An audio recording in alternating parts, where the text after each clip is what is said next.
So part of evolving is change and being able to adapt. And with that, you have companies like these Fortune 100 companies that are always voted for being best place for women to work at, like Wellstar and Emory. And you also have companies like Coke, best place for single mothers to work at. So these companies are on scale with what Morgan is referring to, being a metaphor as an organization as a brain, because these companies are ready to adapt and change. So the another part of the article discussed how companies are stepping up, which is what I was just referring to. But it said that many are not addressing the likely underlying causes of stress and burnout of women. And what they're saying is that women deal with some stuff that a lot of men don't have to deal with. If you're in leadership or in a senior position, a lot of women are dealing with battling the workplace itself, and then having to come in and try to balance that home and work life. And it said that less than a third of companies have adjusted their performance review criteria to account for the challenges created by the pandemic, and only about half have updated for their employees on the parts of their performance reviews and productivity expectations. So this can create stress for women because of the simple fact, if I'm out because, like when the pandemic first hit, a lot of people, such as myself, had to take time off work because the kids were automatically pushed out of school. There was no backup plan. A lot of daycares were closed, and essential personnel, such as myself, had to deal with accounting for being off of work and still being hit with that against me as a call out, and having to rearrange my kids' schedule and my home schedule to account for what was going on in the pandemic. And that's added stress that, again, a lot of men don't have to deal with. So if companies would use this metaphor and adapt, it would create a process, as Morgan says, create processes where the whole can be encoded in all parts so that each and every part represents the whole. And what I get out of that is, like right now, we're not all in class together yet. We're all getting the information that we need from Dr. Pearl. So with this adaptation, we can continue to function as a whole, like the brain,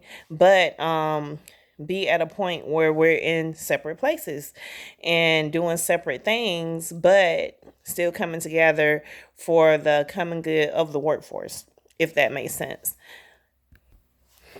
And then Morgan goes on to say that holographic explanations, such as Zoom sessions, what I'm comparing it to, come together from all over the place and use different elements that are involved in the system to function on a parallel, which was what I was just saying. We're not all together, but we're still functioning for the common good of our class.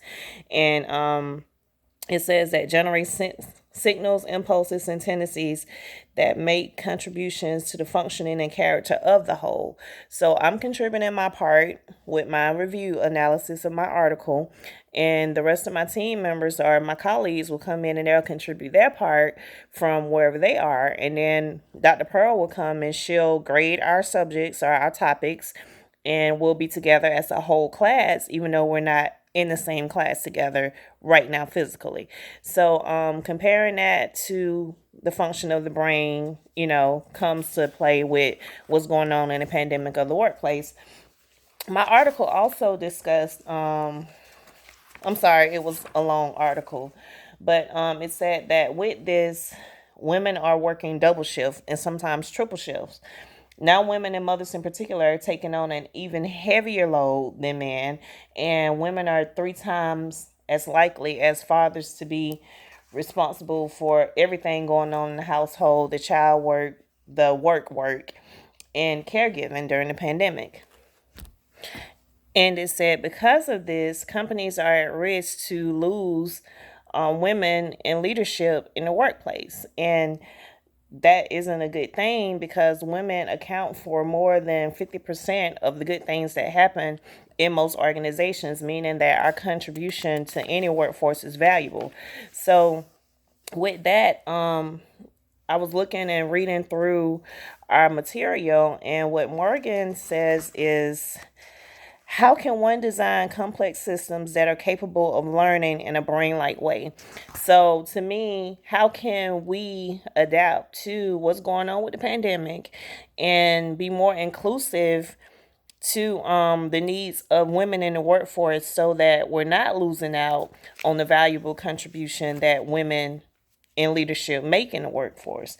So, Morgan talks about his principles or his theories on that is systems must have the capacity to sense, monitor, and scan significant aspects of their environment. So to me, that means that upper leadership in organizations, and such of my own in healthcare, need to be willing to adapt to these changes. Right now, I work for a system that's pretty large, and my executive COO has told us many times, even though we're leadership, we're not necessarily essential to have to be at work, but he's voiced that he does not want us working from home.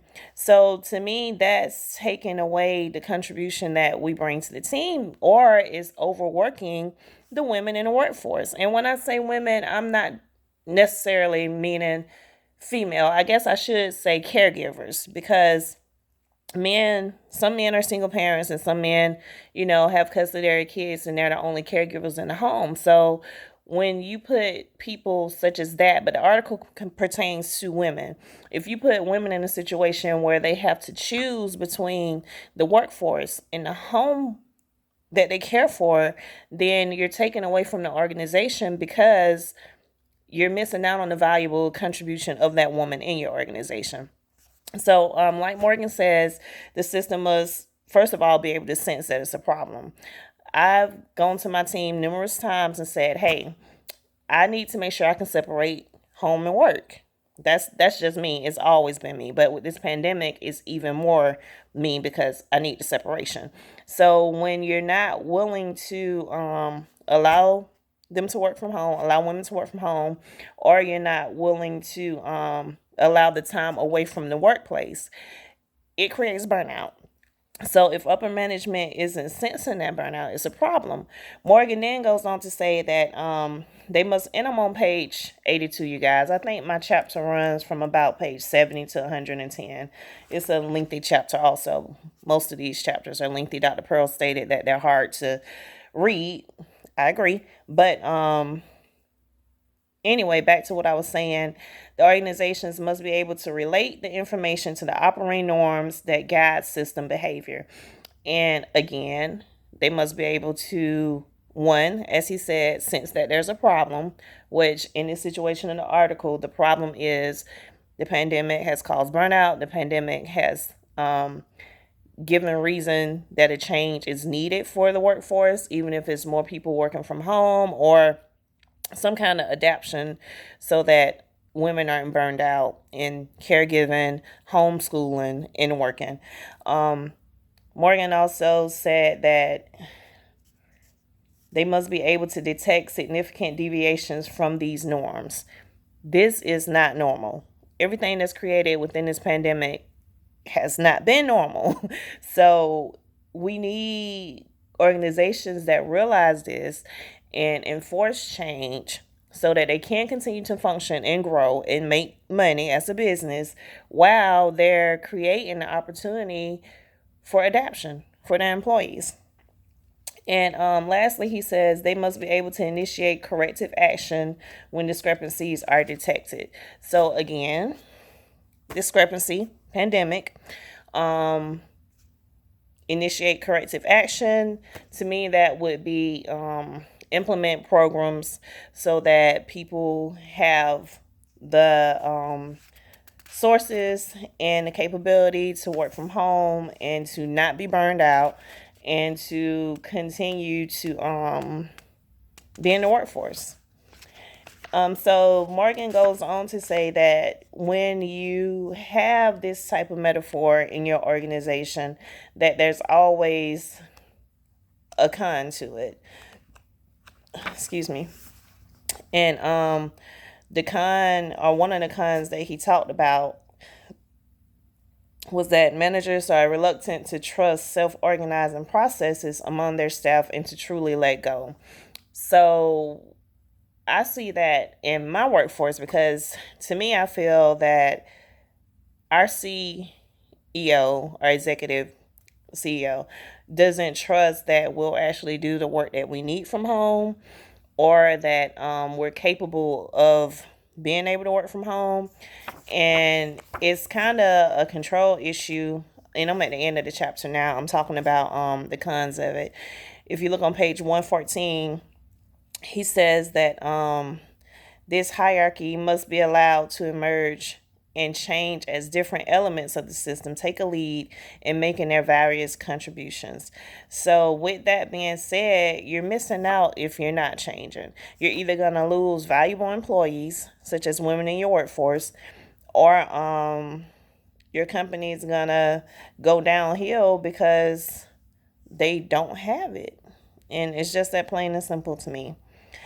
So, again, I'm comparing my article, Women in the Workplace 2020, to chapter 4 of Gareth Morgan's Images of Organization and Organizations as Brains. And my question to the class would be what do you feel that, when comparing this metaphor, can be done with the issue in the pandemic?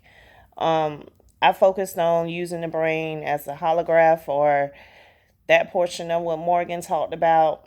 But what do you think would be a contribution to the pandemic and the workforce in the pandemic if we use the metaphor of organizations as a brain?